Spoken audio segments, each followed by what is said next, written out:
pemirsa Klavos Sukacita di mana saja berada, puji Tuhan kita jumpa lagi di channel ini untuk bersama-sama kita membaca dan merenungkan firman Tuhan. Nah, hari ini kita akan membaca dari kitab Ester pasal 3 pada ayatnya yang ketiga dan ayatnya yang keempat. Namun sebelum kita membaca bagian firman Tuhan ini, mari kita berdoa minta tuntunan terang Roh Kudus. Mari kita berdoa. Kami bersyukur kepadamu ya Allah untuk hari baru yang Kau beri bagi kami. Di saat ini lewat channel Klavos Sukacita kami hendak membaca dan merenungkan kebenaran firman-Mu. Biarlah Roh Kudus menguasai hati dan kehidupan kami, baik hamba yang menyampaikan firman ini ataupun setiap umat-Mu yang mendengarkan firman-Mu lewat channel ini. Terima kasih ya Allah Bapa di surga, dalam nama Yesus firman yang hidup kami berdoa. Amin. Ya baik, Ester pasal 3 ayatnya yang ketiga dan ayatnya yang keempat.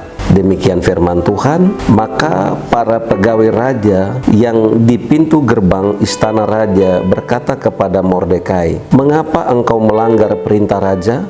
Setelah mereka menegur dia berhari-hari dengan tidak didengarkannya juga, maka hal itu diberitahukan merekalah kepada Haman untuk melihat apakah sikap Mordekai itu dapat tetap, sebab ia telah menceritakan kepada mereka bahwa ia orang Yahudi.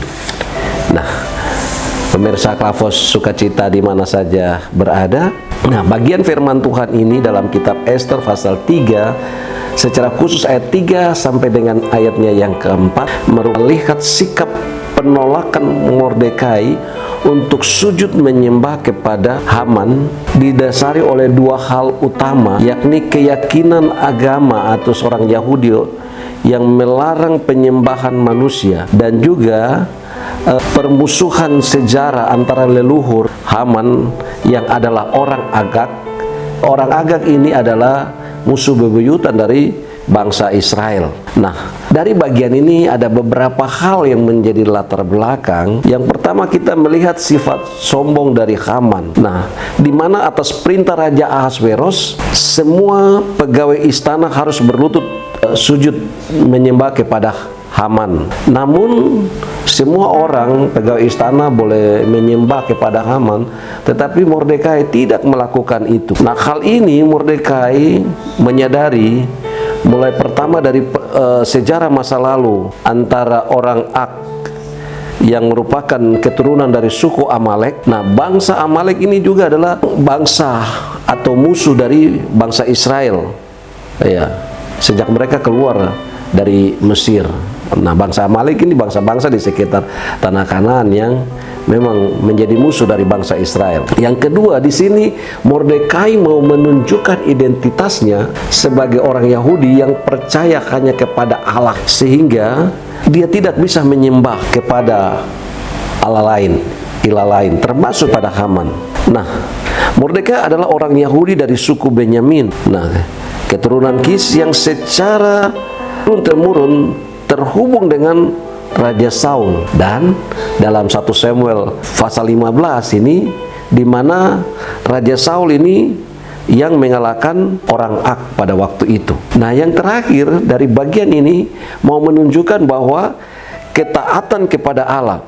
Sebagai orang Yahudi, Mordekai berprinsip untuk tidak berlutut dan tidak menyembah kepada manusia atau dewa. Identitasnya sebagai umat Allah membuatnya lebih memilih menanggung risiko daripada melanggar iman. Nah, pemirsa Klavos Sukacita di mana saja berada, nah dari konflik ini ya memicu satu ancaman yang besar, ya, ancaman untuk membunuh bukan saja Mordekai tetapi orang Yahudi. Nah, yang dilakukan oleh Haman. Tetapi kita melihat bagaimana integritas ya dari seorang Mordekai.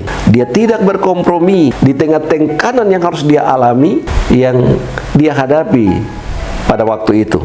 Nah, sehingga ada beberapa hal Bapak Ibu Saudara dan anak-anak sekalian pemirsa Klavos Sukacita yang kita akan belajar dari bagian firman Tuhan ini. Yang pertama, dari Mordekai kita belajar bahwa kesetiaan kepada Allah itu berlaku mutlak.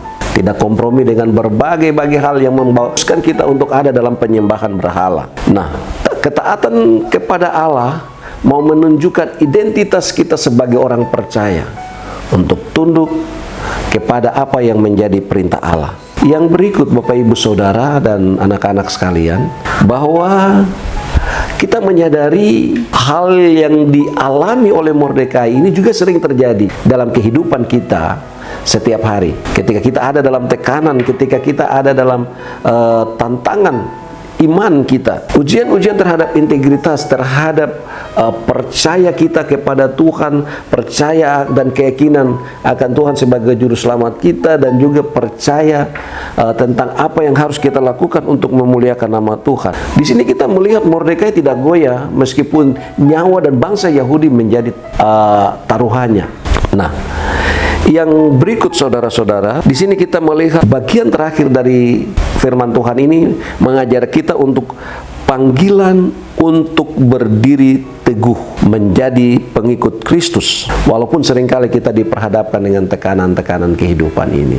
Iya, kita menolak untuk berkompromi dengan hal-hal yang melanggar iman kita. Kita tetap teguh, kita tetap percaya hanya kepada Tuhan sebagai satu-satunya Tuhan dan Juru Selamat yang kita puji dan kita sembah di dalam seluruh kehidupan kita hari lepas hari. Tuhan Yesus menolong kita dengan kebenaran firman-Nya bagi kita sekalian. Mari kita berdoa. Bapa di surga, kami bersyukur untuk kebenaran firman-Mu di hari ini.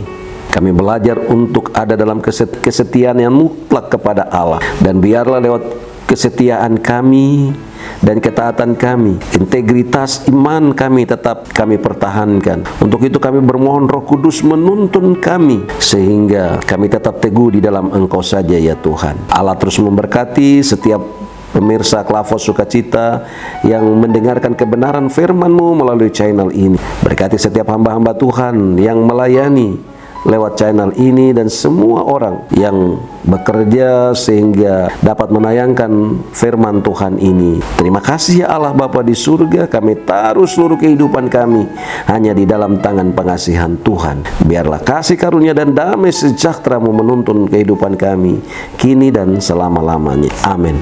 Shalom. Puji Tuhan, Tuhan berkati kita semua.